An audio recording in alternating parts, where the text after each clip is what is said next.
संसद के मानसून सत्र को शुरू हुए 2 हफ्ते बीत चुके हैं। उसके बाद सोमवार को लोकसभा में महंगाई पर चर्चा हुई, जहां वित्त मंत्री निर्मला सीतारमण ने सरकार की तरफ से मोर्चा संभाला और देश में महंगाई होने की बात से ही इनकार कर दिया। तो वहीं आज राज्यसभा में महंगाई पर चर्चा की गई।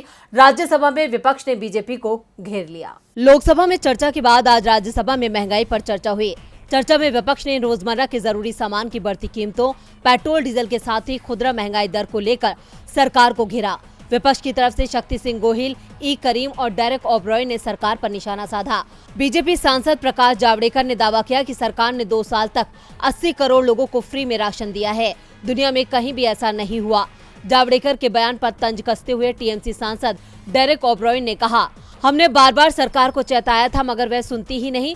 लोग कह रहे थे कि इतना दिया उतना दिया, इतना दिया तो बंगाल में जीते क्यों नहीं। सरकार की सहयोगी जेडीयू ने भी महंगाई के मुद्दे पर अपनी ही सरकार को घेर लिया। जेडीयू नेता रामनाथ ठाकुर ने कहा कि देश के अंदर महंगाई के चलते भवन निर्माण की सामग्री वाली दुकानें बंद हो गई हैं, होटल बंद हुए हैं, लोगों को भारी आर्थिक नुकसान हुआ है। सरकार को सोचना चाहिए, महंगाई को कम करने की कोशिश करनी चाहिए। तो कांग्रेस सांसद शक्ति सिंह गोहिल ने कहा कि 10 साल पहले देश में कांग्रेस की सरकार थी, मनमोहन सिंह देश के पीएम थे, नरेंद्र मोदी गुजरात के सीएम होते थे। उन्होंने गुजरात विधानसभा में कहा था कि महंगाई को देखकर मुझे कहना पड़ता है कि भाइयों बहनों ये महंगाई को रोक नहीं सकते। गोहिल ने पीएम की नकल करते हुए तंज कसा कि महंगाई नहीं रोक सकते। इसके साथ ही गोहिल ने विपक्षी सदस्यों पर हो रही कार्रवाई को लेकर भी तंज कसा।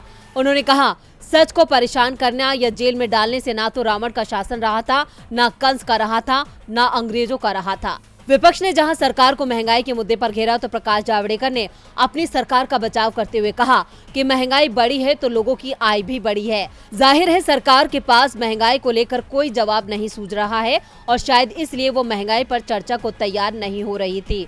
डीबी लाइव की रिपोर्ट।